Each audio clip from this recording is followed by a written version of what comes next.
ഹായോ. അപ്പോൾ എന്താണ് ഈ പാറശാല ജംഗ്ഷനിൽ രാവിലെ കാര്യമൊന്നല്ലേ? ഞാനും അക്ഷരയും പിന്നെ കുറച്ച് പേരുണ്ട് കേട്ടോ. അവരെല്ലാം വഴിയെ ജോയിൻ ആവും. ഞങ്ങളെല്ലാവരും കൂടി നേരെ ലുലുവിലോട്ട് പോവുകയാണ്. എല്ലാവരും തമ്പാനൂർ വന്ന് ജോയിൻ ആകാം എന്നുള്ളൊരു പ്ലാനിലായിരുന്നു കേട്ടോ. അങ്ങനെ ഞാനും അക്ഷരയും തമ്പാനൂരിലെത്തി. അവിടെ എത്തിയപ്പോഴത്തേക്കും അവിടെ ഈ കിഴക്കേക്കോട്ടയിലോട്ടൊക്കെ പോകുന്ന ബസ് നിർത്തുമല്ലോ, അവിടെ ഇവർ 3 പേര് നിൽപ്പുണ്ടായിരുന്നത്. അവർ രാവിലെ വന്നു.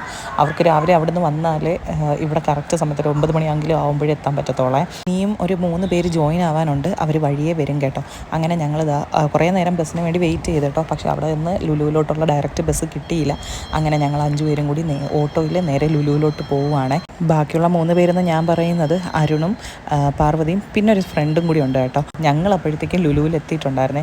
ശ്രുതിയും അക്ഷയും ആദ്യമായിട്ടാണ് കേട്ടോ ലുലുവിൽ വരുന്നത്. അപ്പോൾ അതിൻ്റെ ഒരു എക്സൈറ്റ്മെൻറ്റും എല്ലാം അവർക്കുണ്ടായിരുന്നേ. എൻ്റെ വോയിസിൻ്റെ ബാക്ക്ഗ്രൗണ്ടിൽ കുറച്ച് ഡിസ്റ്റർബൻസ് വോയിസസ് ഒക്കെ കേൾക്കും കേട്ടോ. അത് പിള്ളേരൊക്കെ കിടന്ന് കളിക്കുന്നതിൻ്റെയാണ് കേട്ടോ. ഞാൻ അതിൻ്റെ ഇടയിൽ നിന്നാണ് ഈ വോയിസ് ഇടുന്നത്. ഞങ്ങളങ്ങനെ അവർ വരുന്ന സമയത്തിന് ലുലുവിൻ്റെ അകത്ത് ലുലു സിഗ്നേച്ചർ ഉണ്ടല്ലോ, അതിനകത്ത് കയറി ഞങ്ങൾ ജസ്റ്റ് ഇങ്ങനെ എല്ലാം ഒന്ന് നോക്കി കേട്ടോ. ഈ മാലയ്ക്കൊക്കെ നല്ല റേറ്റാണ്. ഞാൻ എവിടെ ചെന്നാലും ആദ്യം നോക്കുന്നത് ഈ കമ്മൽ സെക്ഷനിലായിരിക്കും കേട്ടോ. ഞാൻ ഈ ഹാങ്ങിങ് ഒന്നും ഇടുന്ന ഒരാളല്ല, പക്ഷെ എന്നാലും ഞാൻ ഹാങ്ങിങ്ങിലായിരിക്കും ഫസ്റ്റ് ചെന്ന് നോക്കുന്നത്. അതിനകത്ത് ഇങ്ങനെ കുറച്ച് നേരം കറങ്ങി നിന്നപ്പോഴത്തേക്കും എല്ലാവർക്കും നല്ലതുപോലെ വിശന്ന് കേട്ടോ. അങ്ങനെ ഞങ്ങൾ ലുലുവിൻ്റെ തൊട്ട് ഫ്രണ്ടിലുള്ള ക്യാപിറ്റൽ മന്തിയിൽ പോയി കഴിക്കാമെന്നും പറഞ്ഞുകൊണ്ട് ഇങ്ങോട്ട് ഇറങ്ങി. അപ്പോഴത്തേക്കും ഞങ്ങളുടെ ഫ്രണ്ട്സിനെ വിളിച്ചപ്പോഴത്തേക്കും അവർ എത്താറായതേ ഉള്ളൂ, ഞങ്ങൾ പൊക്കോളാൻ പറഞ്ഞു കേട്ടോ. അങ്ങനെ ഞങ്ങളിതാ ലുലുവിൻ്റെ ഫ്രണ്ടിൽ ഇറങ്ങി നേരെ ക്യാപിറ്റൽ മന്തിയിലോട്ട് പോവുകയാണ്. അവിടെ ചെന്നപ്പോഴത്തേക്കും മന്തി ഒന്നും ആയിട്ടില്ലായിരുന്നു കേട്ടോ. അങ്ങനെ ഞങ്ങൾ തിരിച്ച് ലുലുവിൽ വന്നു. അപ്പോഴത്തേക്കും വരാമെന്ന് പറഞ്ഞ ഫ്രണ്ട്സ് എല്ലാം വന്നിട്ടുണ്ടായിരുന്നു കേട്ടോ.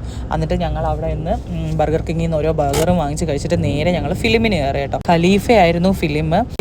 എനിക്ക് മൊത്തത്തിൽ അങ്ങോട്ട് ഇഷ്ടപ്പെട്ടില്ല. എൻ്റെ പേഴ്സണൽ എക്സ്പീരിയൻസ് ആണ് കേട്ടോ. എന്ന് പറഞ്ഞാൽ വയലൻസ് ഉണ്ടോ എന്ന് ചോദിച്ചാൽ വയലൻസ് ഉണ്ട്. പൃഥ്വിരാജിൻ്റെ സ്വാഗും സ്റ്റൈലും എല്ലാം അതേ കണക്ക് തന്നെ അവരെടുത്ത് വെച്ചിട്ടുണ്ട് കേട്ടോ. അതിനൊന്നും ഒരു കുറവും വന്നിട്ടില്ല. പക്ഷേ എന്തൊക്കെയോ ഒരു മിസ്സിങ് ഉള്ള കണക്ക് തോന്നി. അത് കഴിഞ്ഞിട്ട് ഞങ്ങൾ നേരെ ഫുഡ് കഴിക്കാൻ വേണ്ടി പോയി കേട്ടോ. ഫിലിം കഴിഞ്ഞ ഉടനെ അതിൽ നിന്ന് കുറച്ച് പേരല്ല, ഒരു 3 പേര് വീട്ടിൽ എത്താൻ ലേറ്റ് ആവുമായിരുന്നു. അവർക്ക് ബസ്സൊന്നും ഇല്ലാഞ്ഞിട്ട്. അതുകൊണ്ട് അവർ നേരെ പോയിട്ടുണ്ടായിരുന്നേ. അത് കഴിഞ്ഞിട്ട് ഞങ്ങൾ 5 പേരും കൂടി നേരെ ക്യാപിറ്റലിലോട്ട് വന്നിട്ട് അവിടുന്ന് മന്തി എല്ലാം കഴിച്ചു കേട്ടോ. മന്തി ഒരു 25% ഓക്കെ ആയിരുന്നേ. അതിന് ഞങ്ങൾ വെളിയിലിറങ്ങിയിട്ട് ഡെസേർട്ടായിട്ട് ഞങ്ങൾ ലുലുവിൻ്റെ അവിടുന്ന് ബെൽജിയം വേഫിൾ വാങ്ങിച്ചിട്ടുണ്ടായിരുന്നു കേട്ടോ. അത് അവിടെ വെച്ച് തന്നെ അൺബോക്സ് ചെയ്തിട്ട് ഞങ്ങൾ 5 പേരും കൂടി കഴിച്ചേ. എന്നിട്ട് ഞങ്ങൾ ഇതാ തിരിച്ചു പോകാൻ വേണ്ടി ബസ് കാത്ത് നിൽക്കുമായിരുന്നേ. അപ്പോഴത്തേക്കുമാണ് ഇതാ ഈ ഒരു കാഴ്ച കാണുന്നത് കേട്ടോ. എന്നിട്ട് ഞങ്ങളിതാ തിരിച്ച് വീട്ടിലോട്ട് പോവുകയാണ്. അപ്പോൾ ഈ വീഡിയോയിൽ ഇത്രയേ ഉള്ളൂ. ബൈ.